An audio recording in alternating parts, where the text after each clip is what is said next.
Yeah, hi, good morning, everyone. I can see that there are probably some people that still need to connect, but it's already 6:03 here in Tokyo and 10:03 in Europe, Brussels time. So it's time to start. So welcome, everyone. This is Lucas Coffier. I'm the project manager of the Technology Transfer Help Desk. Just a couple of homework to let you know that this is how you can reach me. You can see the email from the slide in front of you, and as well as the website to have access to all the resources of the help desk. We always have a recurring survey going on SMEs.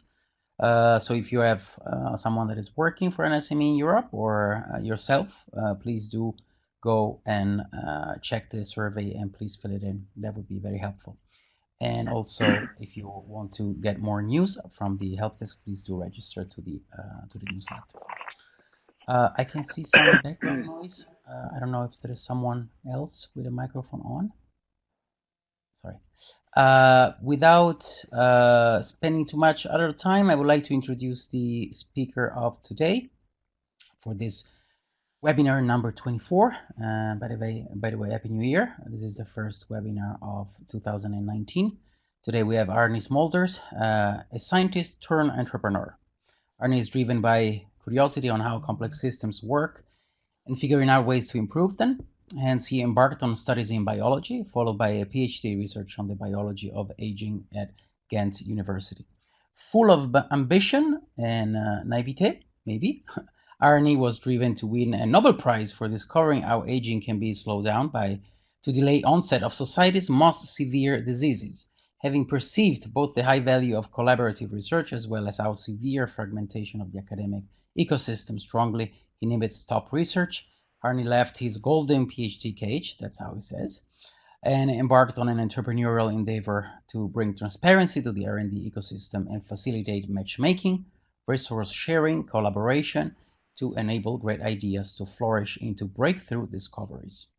In 2015, Arne founded Academic Labs, and that's how today is making a presentation in this capacity. And after winning multiple startup competitions and selections for diverse startup accelerator programs, closing a first key reference customers and raising over €1 million from investors, Academic Labs has now grown to an excellent multidisciplinary team of 10 people and is ready to launch its R&D matchmaking and collaboration platform. Today, Arne, and I'm giving you the floor in a second, is going to show us something that is really important for the users of the help desk, because from probably the month of February, we will hear more directly from him.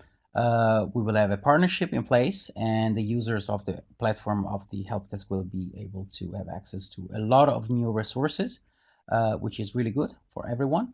So without further ado, I would like to give the floor to Arne. Arne, welcome. Good morning, and the floor is yours.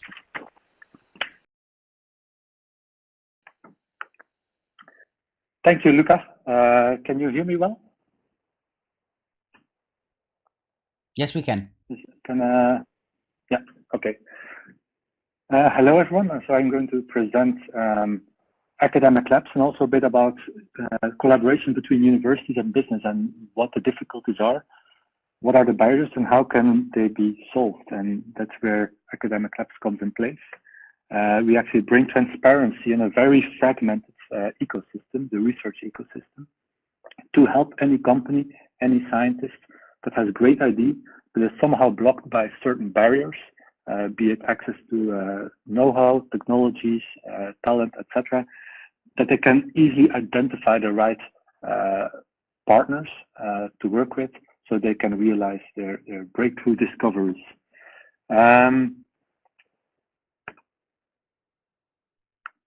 So there's currently a very big shift towards a more collaborative R&D ecosystem between corporates and smaller SMEs working together or acquiring smaller startups and spin-offs, universities and corporates working together, academics working together.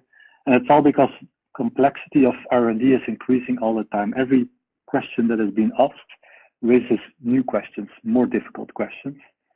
And these questions require a more multidisciplinary approach to tackle them. So no small company, no big company, no university has all the right know-how internally or the new state-of-the-art technologies, facilities, etc. So there's a more pressing need to work together with complementary partners. And that's between academics and between corporates and between academia and industry.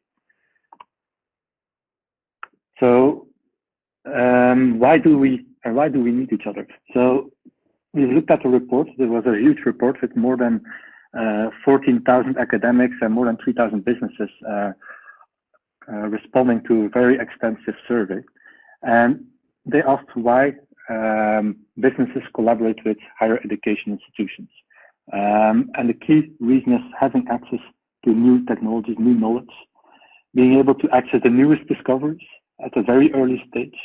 And that's at the moment pretty difficult. And I'll come back to that later. It's also to improve the innovation capacity of a company, access to funding, talent, and facilities.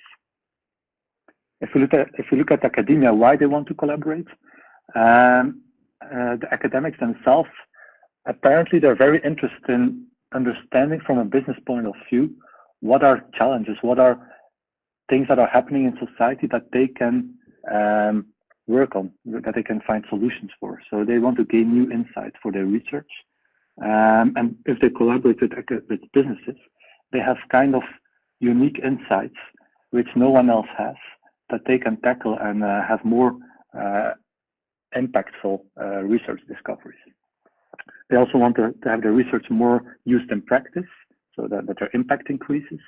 They want to address or acquire additional funding. So companies often sponsor research or by collaborating, governments sponsor the research, etc. If you look at the management of universities, they are mostly interested in gathering more resources, financial resources, because the universities increase all the time. There are more and more researchers, but the government funding is not increasing as fast. So they need more additional funding, be it from Europe, Horizon 2020 projects, for example, or from industry sponsors. And of course, they want to have more talent, PhDs, master students, postdocs moving to companies where they can do something with their knowledge that they built over time during the research. And something very interesting that that came out of the study, if they looked at academics that were not cooperating compared to those that cooperate with businesses, they noticed that the cooperating academics are much more motivated by working together because they really notice they get very important new insights for the research to increase their own competitiveness. And that's not so, so academics that don't cooperate don't have this clear insight at the moment. And that's one of the key drivers of academics, that once they collaborate, they always remain or they continue collaborating with industry, or they even increase collaborating with industry. And based on our own research for the last 2 years, we did a lot of interviews with both smaller, bigger companies, with universities, with business developers, academics, university leadership. And what we noticed was the key drivers are for corporations having early access to the newest discoveries, which is pretty hard, de-risk R&D by externalizing the more risky phase of the research, to accelerate the whole R&D process, but also to transition to new kind of topics. Let's say the oil and gas industry is getting more and more into the energy or becoming energy players, but they don't have much expertise in batteries and electricity capabilities, etc. So they lack the internal know-how, so they need to acquire technologies, know-how from other companies, but also mainly from universities. Access to facilities and state-of-the-art technologies is important to do some breakthrough innovations, also simply to enhance the innovation potential and to hire unique talent. For example, postdocs that are active in academia, leading a group with with PhDs in food, for example, and other PhDs in chemistry, and other ones in pure biology. So they have this kind of multidisciplinary talent, which is very important if you bring them on board in your company, that they can manage these multidisciplinary teams within a company, or to drive companies towards a more multidisciplinary way of working, which increases their competitiveness and innovation potential. If you look at universities, the most important thing is having need for funding to do breakthrough research. They are looking also internally. They are often not very efficient in how resources are being exploited. So within a university, many groups may have very expensive equipment, but only used like 10% of the time, while others need it but don't have access to it or don't have the resources. And they simply can't find each other, even within the same university and even within the same building. That's something I noticed myself too during my PhD. New insights, so like I said before, having new insights from industry, but also access to data, and that's often in more IT-related disciplines. They always need data, and companies have the data on which universities can build to improve algorithms, etc., to create solutions for these companies eventually. If academics want to have more funding from the government, they need to be competitive. And to be competitive in these grant proposals, they need to have unique angles. They have to be adopt an approach that is different than others and more innovative. And often by working with industry or other academics, that improves their competitiveness. It's also important for the career success, obviously, and to expand the network. Because once you're working with industry and you expand your network, you learn more and more, gain more and more insights, and you can transfer more and more know-how, technologies towards this industry and increase also the funding for the research team. So what stops them then to collaborate? From this big report, there were a few barriers. One of the most important one is a cultural barrier, and that's someone that I think everyone knows or is aware of. Both kind of organizations or people speak a different kind of language. Scientists don't speak business language and the other way around. Although this is increasing or improving in recent years, more and more business developers at universities are being hired that have some experience as a PhD student and have experience in industry. There are some different motivations between industry and universities, but this is also something where there's a lot of attention towards this, a lot of studies how to improve this, with the tech transfer offices that are professionalizing also in this way. There are some other internal barriers, bureaucracy or funding barriers, obviously. Different way of looking at what is most important result for academia. It's publications. For industry, it's adopting a technology and preferably maybe in a patent or without competitors knowing about it. But the most important barrier is actually the lack of awareness. So businesses are not often aware about all the available research activities or the offerings. Universities also don't know what businesses are interested in or whether which businesses might be interested in adopting their know-how or technologies. It's very difficult often to find the most or very suitable collaboration partner. Many people stick with the same people they already know because that's convenient, it's familiar, but this often doesn't lead to the best results. And often there's no easy or appropriate initial contact person within the university. And the key reason for this is that the whole ecosystem is extremely fragmented. There are thousands of universities, each with their own portals, and each of these portals are very difficult to navigate, often not up to date.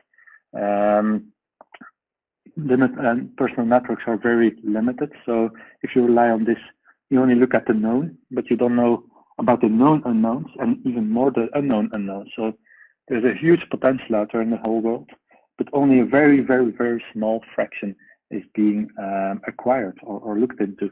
And that's obviously something we want to address. So at the moment, there's a very limited reach if you want to collaborate with academia or the other way around. It's a slow approach by connecting with the right partners. It's often ad hoc by accidentally meeting people on conferences. And so there's a huge opportunity cost. There's a lot more that can be done, a lot more ideas that can be realized for innovations, but are not being realized at the moment. And that's something we want to address. One of the key problems is that academics market themselves in a way that is mostly addressing other academics, so via publications. So academics read publications of others, but many businesses don't read these publications. And also with the publications, you have the problem of looking into a rear mirror view. So publications are actually the results being published more or less 5 years after the idea has been conceptualized. So if you look at publications, you're always looking, you're actually missing what's being done at the moment. You're missing the cutting edge. And that's dangerous if you're competing with other parties that are having access to what's being done at the moment, that have extensive network of collaborators and scouts all over the world. So at the moment, we look at publication database. There are lots of publication databases, a lot of tools being built purely on publications, which all have this primary fault of this rear mirror view. Patents have the same problem with publications.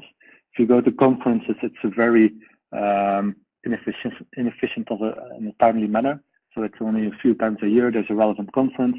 You only meet a few people within this conference, etc. And as we said before, it's critical to go beyond this silo approach and to find the good ideas wherever they are and have access to them immediately in a very easy way. So it's important to be able to structure this process of acquiring all that know-how and reach out to the right people when you need it. So what we've done is we talked with lots of big corporations, amongst others big pharmaceutical companies, and we asked them how or what are key reasons, or what are key reasons for reaching out to academia or looking towards tool solutions to find expertise or technologies in academia. And one of the reasons is, for example, what's currently being done on a certain topic, on cancer immunotherapy, so they have access to the cutting edge of this research field. Another question they have, and that's more the business intelligence teams, is what regions or which universities are very active in certain areas. And then the business development team, they often have questions like, who may be working on a certain technology or have a technology that they can sell? And preferably, do they have a business mindset, these academics? Because that's important if we want to collaborate with them. So we asked very practically, how do you do that? How do you collaborate, or how do you reach out to the right parties? So what I explained is that they bottom up acquire from the R&D teams, for example, the list of needs and challenges that they have. And this is being used by the R&D director or partnership director. And what they do is they reach out to personal networks or via personal networks of the people they're working at the company, which is a very limited approach. You only reach a few people, and it's it takes a lot of time to acquire what they're working on at the moment. They go to conferences, which is also not very efficient, and also reach only limited potential. They go to websites of universities, but that's not a very pleasant experience with all these different websites, all these different structures. The search engines don't work often very well. The information is out of date, etc. So it's hard to rely on that. And if you look at publications, you have the problem it's not providing information on who's doing what at the moment. So what they often do is they reach out to business developers or the tech transfer directors at universities, and they share this list of challenges and needs with this university. And then they need to search internally who's working on one of these challenges and who might be providing a certain solution for them. So they send this request, they look internally which professors might be relevant, so they send this list of questions to these professors. And these professors, then they have to fill in a form with what is their mission, what are they heading towards, what is the key research topics they are working on at the moment. How does the team look like, how big is it, how multidisciplinary, how senior, do they have experience working with the industry or not? What are the key projects they've been involved in? Do they have like these very important European projects showing that they have a certain level of quality? Do they have top publications recently, etc., etc.? Which techniques do they use? So they have to fill in all this information, and they get this question often by lots of different companies, and every time there's something different. So it's very burdensome and a lot of administration to add all this information over and over again. So then there's business developer or tech transfer director acquires all this information, all these forms. He selects them and it's being sent to this partnership director. He then prints it as a PDF. He's highlighting the relevant ones, and then he sends the relevant ones to the right people internally. So and they can then review these documents, these forms, and then reach out to the right person at the right time. And the whole process takes 3 to 12 months. So that's extremely long, especially in a space where every minute counts in R&D, where it's very competitive, especially in pharma and biotech. And with this approach, they only reach 5 to 15 universities. So this could be done so much better. And that's what we looked at. So we thought, okay, what if this professor doesn't need to fill in a form over and over again, but they have like one page, one profile that is very comprehensive, that has all the information, that is mostly automatically pre-populated, so they don't have to do much work in it, and they can delegate some work to complete it to some other team members or business developers. And what if all these academics also have a full profile of themselves in the same way? So that the business developer or tech transfer director, if they have a request, they can immediately send a list of the relevant ones to this director.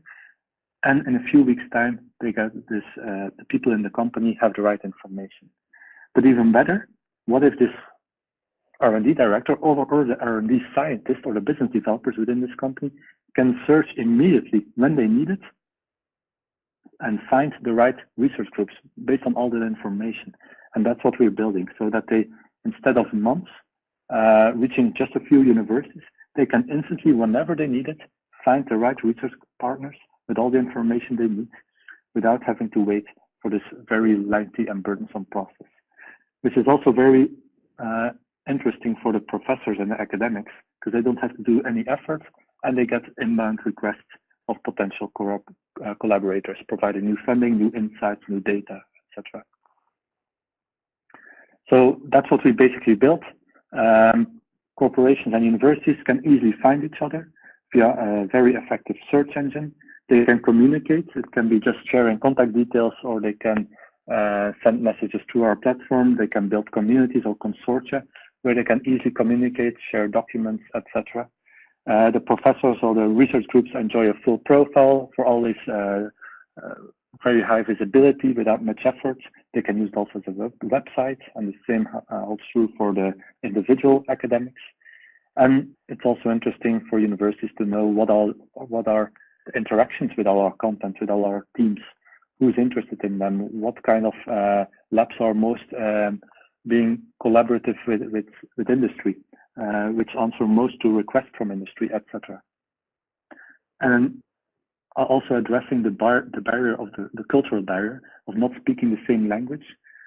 We're also looking towards a solution where a small SME that has a problem, a challenge, but doesn't know the right solution, that they can ask this question and they can select the universities, and we send them to the right business developers who speak their language. And they can then internally look at which professor might be able to formulate a solution for that challenge, and then answer back the solution, or bring them in touch with the right professor and mediate also conversations if needed. So in this way, also the smaller SMEs not having this research experience can be helped with their challenges. So in this way, we move from a process that takes months to a process that can take literally just minutes. And they reach hundreds potentially of universities instead of just 10. So that's the value that we with Academic Labs aim to provide. So just as an example, if we look at the universities, for example, Oxford University, Tokyo University, etc., each have their own portal, which is also very fragmented. And today in 2019, still this is a problem. So what we do is, based on the requests we got from companies, we built this one-stop shop where you can find all these universities with all these research groups, all their research topics they're currently working on, services they're providing, technology offers, publications they have, the people, the project, the clinical trials, the patents, etc., etc. So we bring together all that information in one place. So it's like a layer on top of all these different silo portals, and not only on top of the silo portals of the universities, but also on all the different publication databases, the patent databases, the project databases, etc., and the tech offer database. So you can find all this information then easily in one place. So you can easily access whatever you need and get in touch with the right collaborators.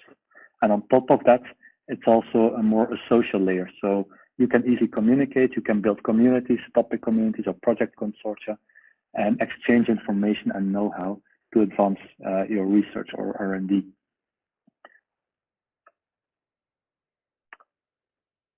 And the key, or the central part of Academic Labs is basically that we really focus on research groups, and we bring together all the relevant information per research group, be it the mission and the goal, so the future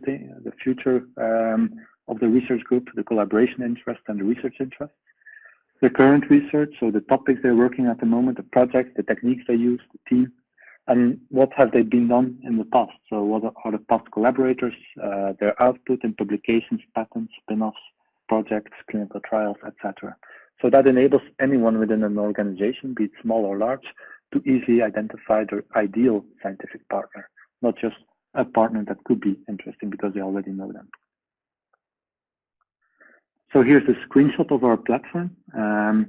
It's maybe a bit small, but I'll give you a demo after this presentation. So you can basically search with full text search on our platform.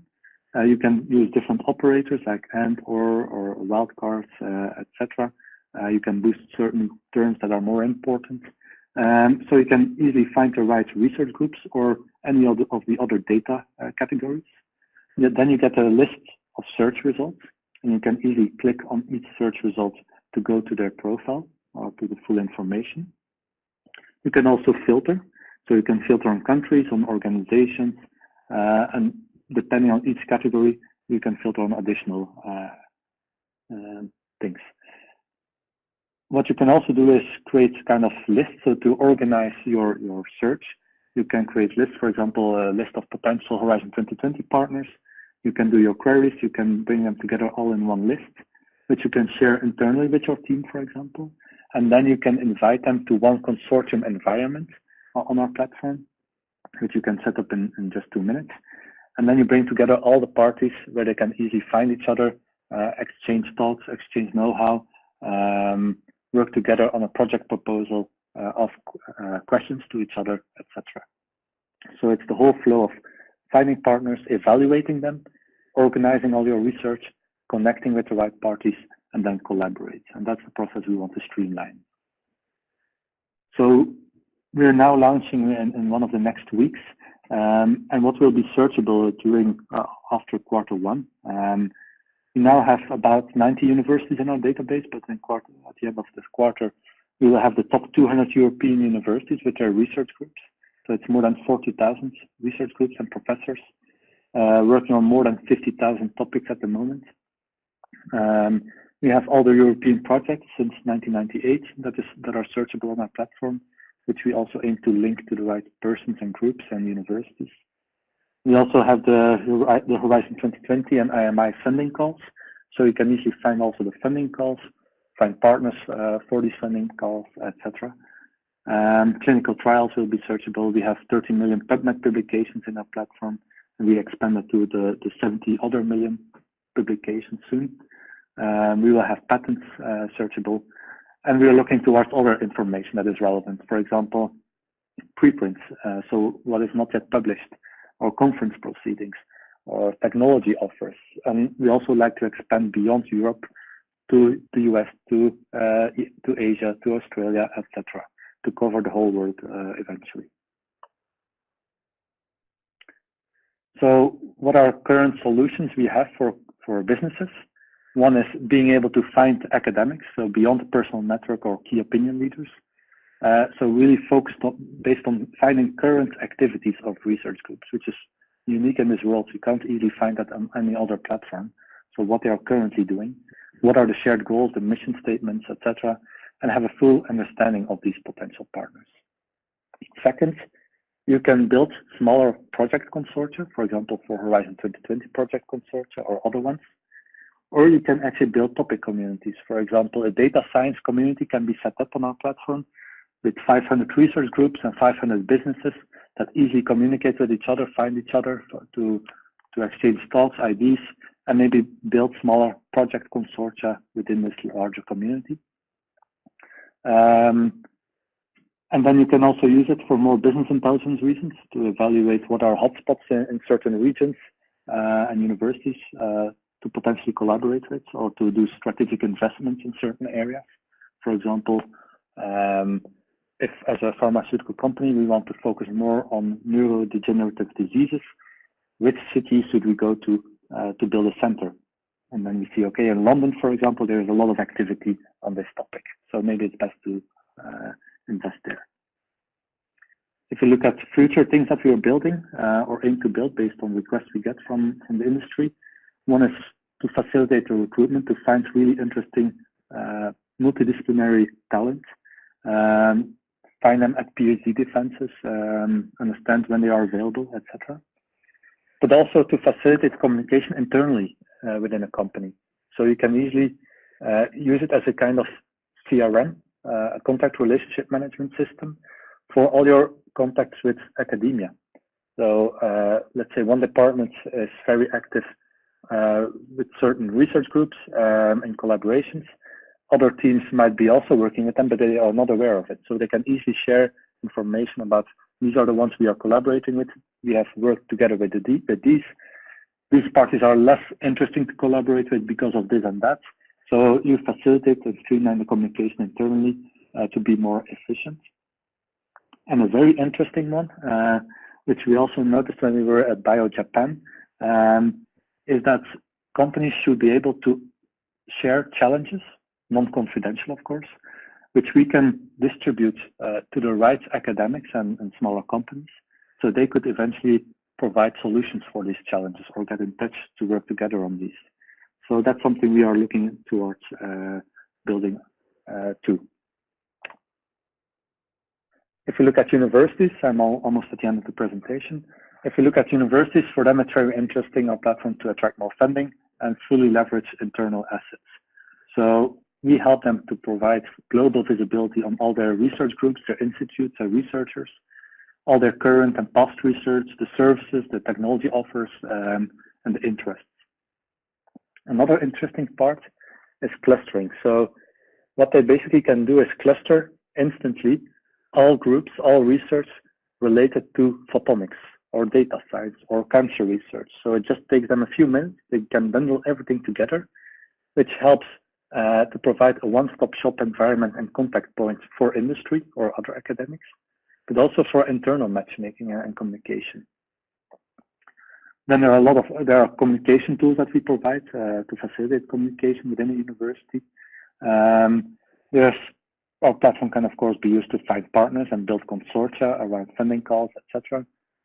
They can use it for sharing services and resources, so access to underutilized equipment or facilities, which could be interesting even within the same university, for contract research, consulting, tech offers, etc. And then some other things like we're looking into is internal crowdsourcing and sharing events, PhD defenses, etc. And what we eventually want to build is more an end-to-end streamlined process, or facilitate end-to-end process of research collaboration, so that you can easily find funding or project calls, that you can find or attract partners, then build a consortium, streamline the collaboration within the consortium, and easily have visibility on the outcomes to again attract new partners. And maybe not all steps are easy to do yourself, so that's why we also have service providers on our platform that can be found and get and contacted to help you in, for example, grant writing or finding partners, or streamline the project management, or communicating the outcomes of the research. So the whole ecosystem can be brought together on this platform to facilitate the whole collaboration. Sorry. And just to end, this report that I mentioned at the beginning, what was very interesting to see is that from the academics that are active in collaborating with industry, 98% plans to maintain its level of collaboration with industry or increase its collaboration with industry. They often work already with more than one company. So this is a trend that is increasing all the time because of this. And the same holds true for businesses. It's even 99%. So everyone who starts a collaboration, you could say everyone who starts a collaboration with academia or business is a stayer. They think it's successful, they think it's addictive or provides results. So they want to continue with that. And if you look at the non-cooperating academics and businesses, it's only a small fraction that is not interested at all to collaborate with the other party. So it means more than 80% is thinking about it or is planning to do it or wants to learn more about it. So it's interesting to see that the space of collaboration between industry and business is increasing all the time. Now the last slide, so what we see also in the study is that they are not only continuing the collaboration, but they are also recommending it to all their peers, their colleagues. So I don't know if you know the NPS scores, so Net Promoter Scores. So they basically ask a question in the survey, how likely is it that you would recommend to a colleague to engage in university business collaboration and R&D? And you have a scale from 1 to 10, and those that answer with 9 or 10, they are often promoters, so they really spread the message around. They really tell their colleagues. The detractors with a score of 6 or less, they are more or less negative about it. So what you see is that there are a lot of people extremely high promoters, which is a very positive sign. So it means that there's a lot of companies and academics recommending it to others. So it's continuously growing. Those that are not happy with it, it's often because they are misaligned at the beginning when they start a collaboration. So it's very important also coming out of the study to have shared goals, to have a clear understanding. What is your goal? What is my goal? How does it resonate? If it doesn't resonate, it's better not to start. And also to commit, to make clear commitments, both parties, and hold yourself to these commitments. And often another result is you start with people you already know, because that's often easier. But these are often not the perfect collaborators for your specific case, because research is so specific. So that often leads to a problem and to not the results that they wish, which could result in more negative sentiment about the collaboration. So to conclude, Academic Labs is a platform that brings real-time transparency in the scientific ecosystem for validated partner discovery. And like Luca mentioned just before this presentation, so we're going to partner with the EU-Japan Tech Transfer Help Desk to create more visibility for all this research, for all these research groups, and to facilitate for industry to identify the right collaborators. So what we will do is an integration with the platform, where on that website you could see how many results for your certain query, and then you can see the results on the Academic Labs platform with few limitations, and that's something I will show now in a minute in a demo. Evilde, can you share the screen? Thank you.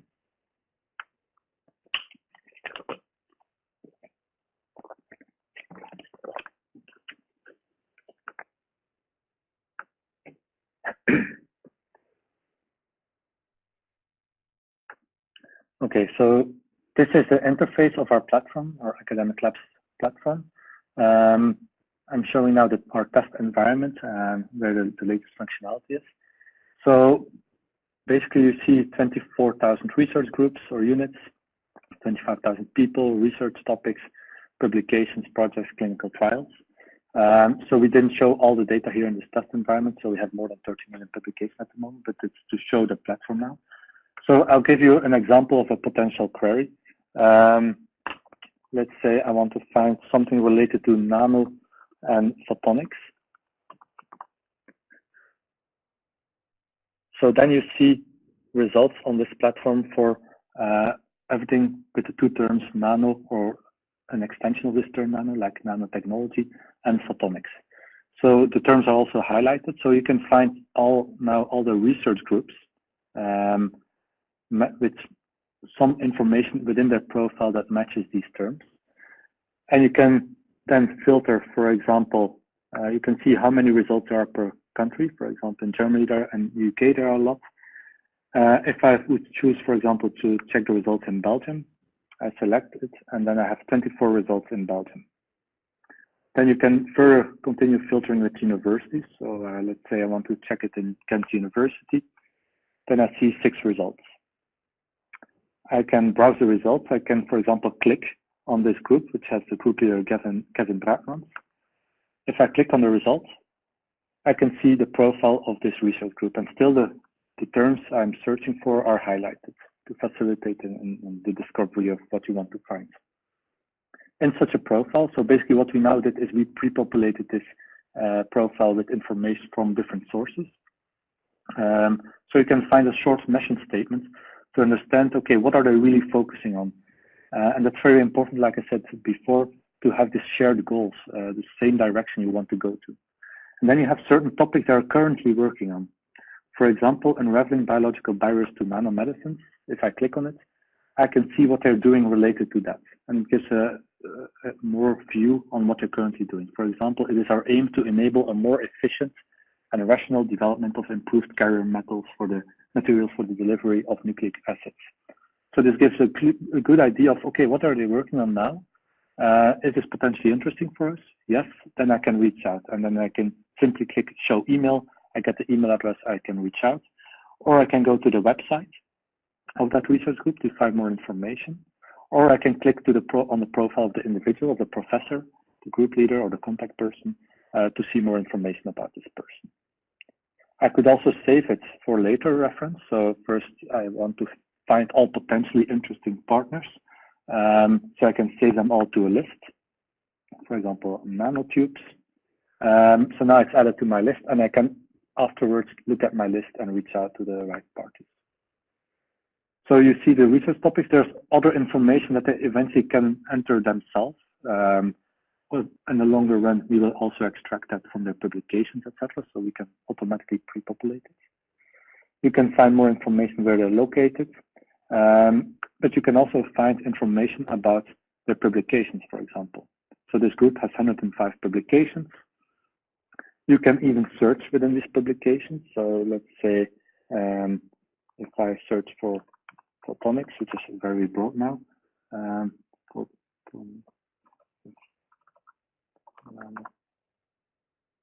or for nano, there's one publication really addressing the term nano. So I can then go to that publication. You can also filter on different kinds of things. So you can see, okay, the journals that they have been publishing in. You can see the countries of their collaborators on these publications to find out about their network, and the universities with whom they collaborate in these publications. So this helps also in getting a better idea of who these people are, or how this potential partner is active internationally in collaborations. If I go back to the search results, I could also look at other information. For example, the current research topics related to nano and photonics, which is, for example, nanocarbon photonics. I can find very specific information about this topic this group is currently working on. I can go to the profile again, photonics laboratory, and find more information about it. You could also search for publications, and if you compare it with other publication search engines, it has the advantage. Sorry, the connection is back. Okay, it has the advantage, which I will show you in a minute. If I click on this publication, I can see more metadata like the abstract, the date, journal title. Often there's a link to the full text, but I can also see if the authors already have a profile in academic labs. I can see from which groups they are, and I can easily visit their profile. So I can immediately see, okay, this is an interesting publication, but this is a potentially interesting partner, and then I check it, okay, they are working on these topics, okay, this is pretty interesting for me.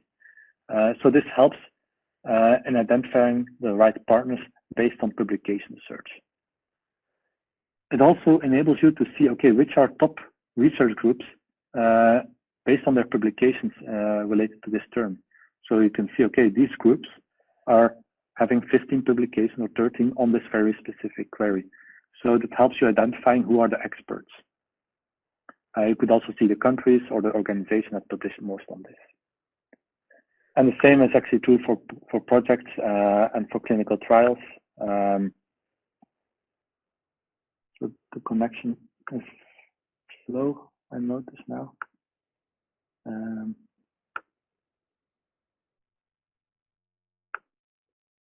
Okay, I'll show you one more thing, a few more things. So if, like I shared before, business intelligence can use it to identify hotspots. For example, I want to see for this query which countries are very active. So I click View All. To make it easy, I collapse all countries. I want to sort on those with the most results at the top and only show countries with results. For example, in Europe, then I see Germany and UK have lots of groups working on that topic. In Austria and Ireland, there are fewer of these. So it's probably most interesting to look at these countries to start collaborations or do investments. You could do the same with organizations. For example, View All.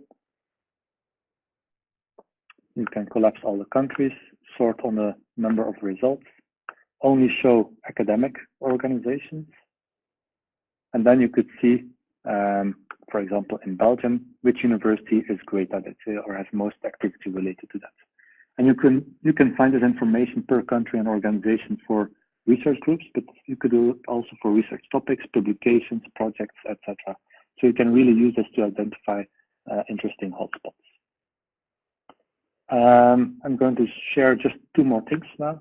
An example of a full profile or more or less full profile. So this is a demo profile. So you can eventually filter on information like which kind of research or unit. It can be spin-offs that you can filter on, startups, university research groups, or corporate R&D units. So you can add this information and then filter on this kind of unit to identify the best potential partners for your case. You can find research interests and disciplines of this group based on how many people within this team have this interest or discipline. What activities are they doing? Is it fundamental research, or do they do applied research or contract research, clinical research? Which organisms are they working on? Which diseases? Which sectors, therapeutic areas, medical technologies, etc. So they can easily add this information. You can easily add topics. You can easily share services. Could be instruments, consulting, technology offers, etc. One more thing I'd like to show is in community. For example, the Living Cancer Institute is an institute we're working with, and they wanted to have a platform to bring together their 60 or the 50 research groups with all the information, and that they can easily have like a one-stop shop for external partners with up-to-date information to find the right partners, to create visibility for the team, for the members of the institute, and to facilitate discussions internally. So they can use this community as being set up in just 2 minutes. They can add like blocks of text or figures or links to documents, for example. You can find all the members. So here's 61 units. You can search within this community to find the right ones. You can see all the people within this community, all the services that they are offering. You can filter on the type of services, the research topics, the projects, eventually the publications, etc. What is not there yet, but what we will add is that you can share what you are looking for. For example, I'm looking for expertise in X, or I'm looking for this kind of technology, so that you can easily find or attract people that have this kind of expertise or technology. You can add multiple pages with more information. For example, here they added 4 focus groups, which are each smaller consortia or communities on their own end. So they can add some key information here, but then a link to its own community page on Academic Labs with all this information of the members and the communication facilities. So this helps them in presenting this institute as a one-stop shop with multiple subclusters. And then you have a discussion space where you can have questions internally asked by and answered by other people internally, but it could also be a company asking a question to all the members of the Cancer Institute, who then can answer this without other companies seeing what your question was or seeing the answer. So in this way, it helps you leveraging the whole network of intelligence within such a community or an institute. And last thing I want to show is with these communities, it's very simple. You can create open communities accessible to anyone, or you can simply say, okay, the discussions is fully private, so only the members of the community can see this, etc. And the same with every page on this community.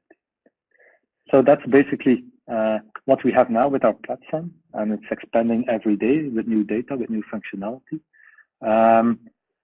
What we will do with this partnership with the EU-Japan Tech Transfer Help Desk is what I'm going to show now. So if you search on the website of the help desk, you will see a number of results for your query, and you will click on a button which directs you to a certain results page on Academic Labs. And you see here at the right side, I'm not signed in or registered. So this is the page you will see, or the results you will see on our platform if you're not registered. So if I do this query again, nano and photonics, I will see not all results, but I can see the top 3 results.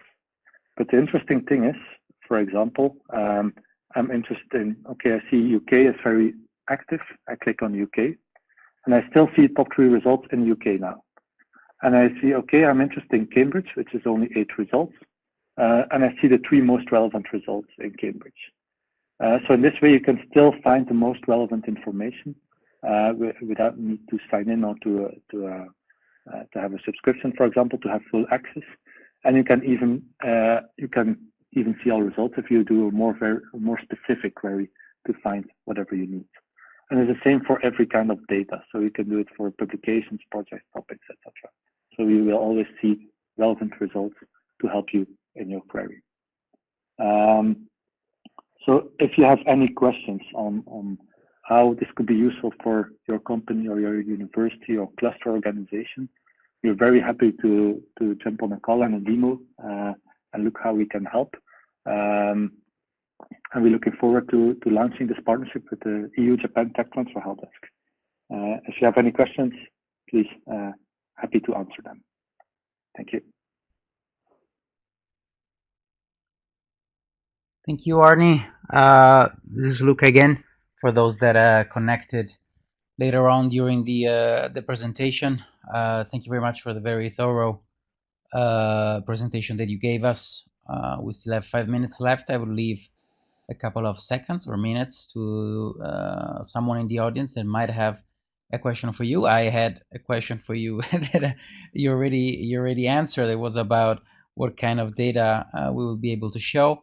It's important to say again, this is a very important partnership for us because again, and for you guys as well, because it gives access to our users and viewers from our platform to additional data, which is what we want. So now combining the resources we already have with the ones that we will be showing with you guys, really people have no excuse to innovate. We have millions of patent documents, hundreds of thousands, if not millions of publications, as you said, etc., etc. So it's a great partnership that we are happy to endorse, and we really look forward to start working with you and allow the users to have access to more and more resources. I can see that there is a question from the audience. I don't know if you want to read it or you want me to read it. Okay, I'll read it. So Ivana asks how to overcome the issue of openness and secrecy in the case where scientists are engaged in industry-sponsored research, which often has a limited disclosure of research findings, methods, etc. In that case, how to find a suitable research group? Very good question. Of course, confidential information can't be shared on our platform. What can be shared, and often there are some parts of the outcomes or some parts of a collaboration that can be shared more on a higher level. But the key is, if you're looking for partners, it's to understand more or less what they're working on at the moment, and that shouldn't disclose per se any very specific details. So no details of very specific, let's say, targets biotech scientists worked on with a biotech firm or a pharmaceutical company. It can be just like 1 or 2 levels higher, which still is extremely useful to find the right partners. And often you will see them based on the publication output or some other details that this information about this target or some expertise is already available via another source. So it's finding this balance. And what could be useful is with these communities that we enable universities and companies to create, is that it's not per se information that should be visible. You could also ask a question as a business. And then a scientist who didn't add this information to his profile could respond to that privately, even without on our platform. So in a direct phone call, for example, to share some information, knowing that they can address the problem or the challenge of this company asking or searching for certain information. Does that answer your question, Ivana?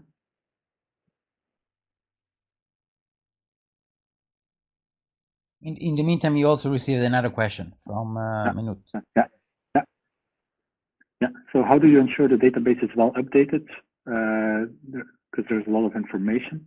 That's of course one of the critical things. So there are different kinds of data. One kind of data is available on like open public data sources like publications, projects, etc.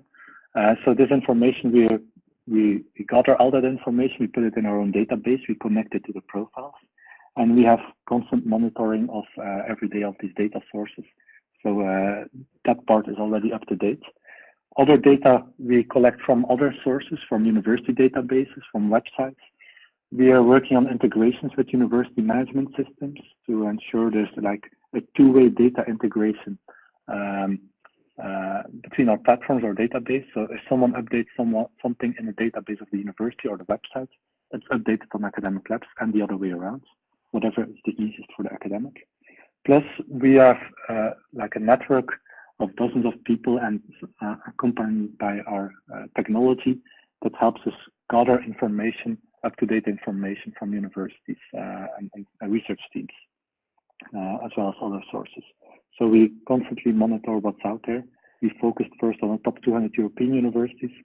We are expanding that to other regions eventually, and we will update information if it's not updated by the researchers themselves, because that's key. We incentivize as much as possible the full research teams to update themselves, but make it as easy as possible by automating it as much as possible. So you could say we aim to become a kind of LinkedIn for labs or research or R&D ecosystem, which provides lots of incentives to make sure information is up to date. Thank you, Arnie. You have been very, very exhaustive, and also yes, you also got an answer from Minut that is happy with your answer. I would anticipate probably some. Yeah, sorry. I would like to maybe anticipate some of the questions that might also arise now about the availability of the video or the presentations. The answer is yes. Video will be available, will be uploaded on our YouTube channel as usual in a couple of days, and also the presentation will be available. There is a very last question about Johannes. You want to answer? Yeah. We will launch our platform where you will have immediate access to our platform. It's a couple of weeks, maybe earlier. But you can also always reach out. I'm happy to share a more specific demo for your specific case and discuss how we can help you in the best possible way.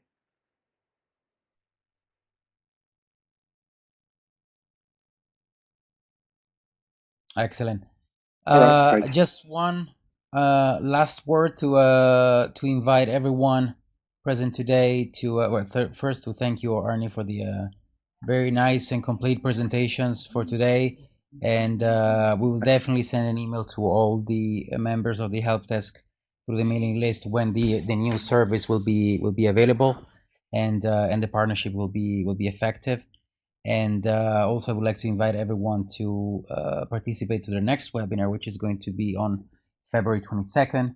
We have a speaker that has been with us a couple of times, at least, Efrat Kaznik, a lecturer from Stanford University. Since she's in the US, in California, it will be the afternoon in Europe. It will be late evening here in Japan.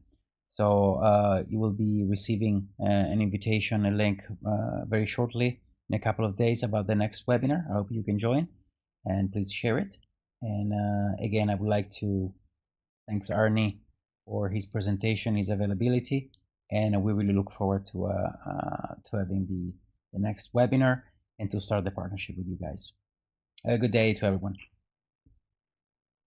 Yeah, thank you so much, Luca, for organizing this and this opportunity.